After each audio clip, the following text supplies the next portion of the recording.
Now let's get into it. Have you ever really considered how a shift in one country's currency can cause a ripple effect in economies thousands of miles away? It might sound like something that only economists or financial analysts worry about, but the reality is, global currency fluctuations impact everyone, directly or indirectly. Whether it's the price of oil, international investments, or even travel expenses, everything is somehow connected. Take the US dollar, for example.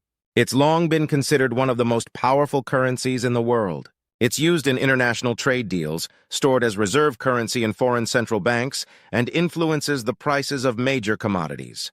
When the value of the dollar rises, it strengthens the purchasing power of American consumers.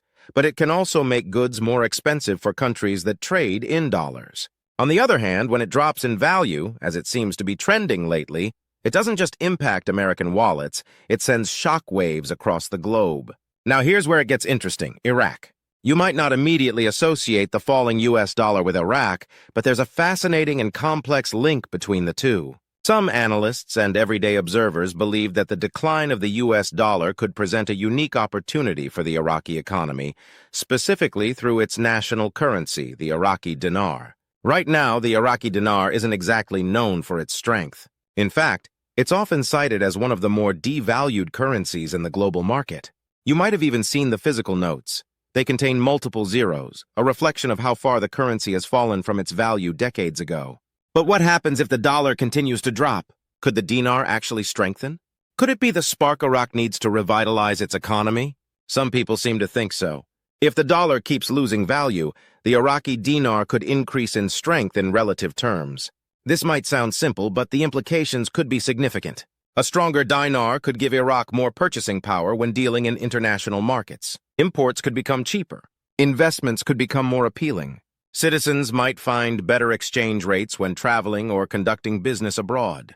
And all of this could give the country a much-needed economic boost, especially after years of instability. But, and this is a big but, it all depends on how Iraq responds to these changes. The potential is there, but the execution is everything.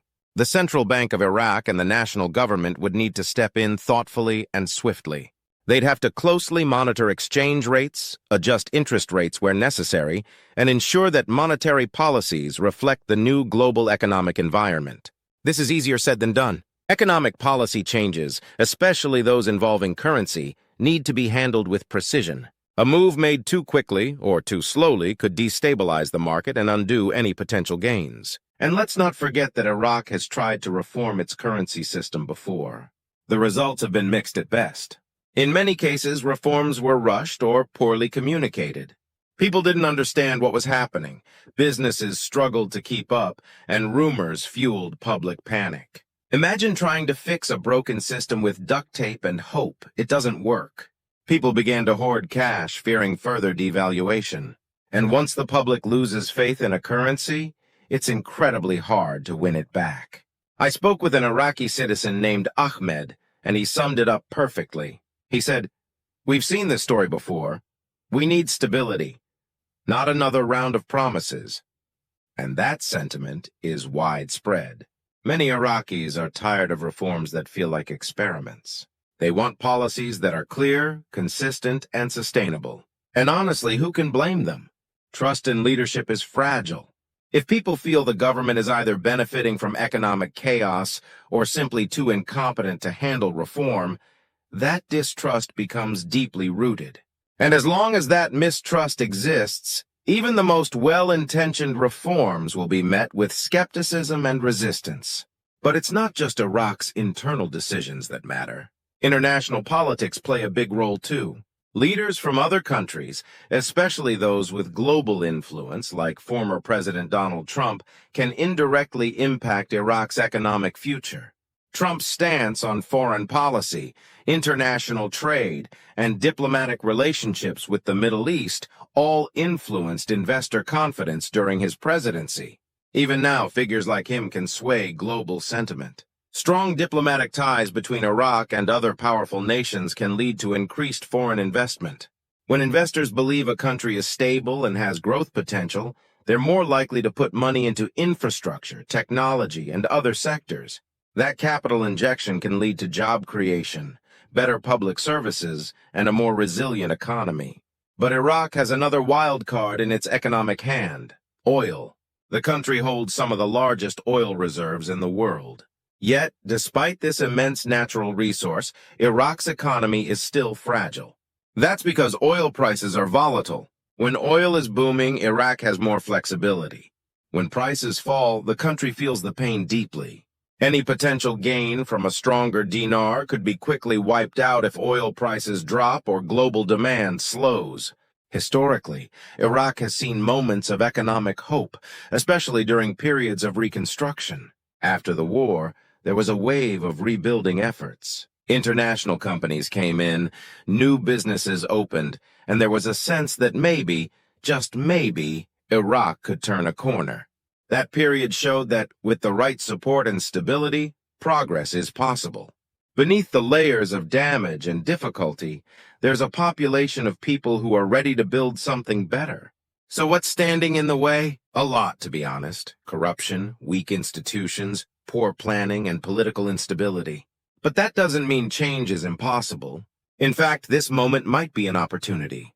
If the global financial landscape is shifting, if the dollar is indeed on a path of devaluation, Iraq has a chance to rethink and realign. This is where international support becomes even more critical. Partnerships with other countries, access to aid, and collaborative economic strategies can help Iraq build a more resilient financial system. It's not about handouts. It's about creating a foundation that doesn't fall apart when pressure mounts. If Iraq can manage its currency reforms properly and attract genuine global interest, the results could be transformational. But here's the most important part. None of this will matter if people aren't paying attention. It's not enough to just observe from the sidelines. These currency shifts, these policy decisions, they affect real people. People who want to build businesses, raise families, buy homes, and live with some sense of financial stability. So let me ask you, what's your take on all this? Do you think the US dollar is going to continue its downward trend? And if it does, how should Iraq respond? Is there a real opportunity for reform, or are we looking at just another cycle of hope followed by disappointment? Drop your thoughts in the comments below. Let's talk about it. Your opinion matters more than you might think.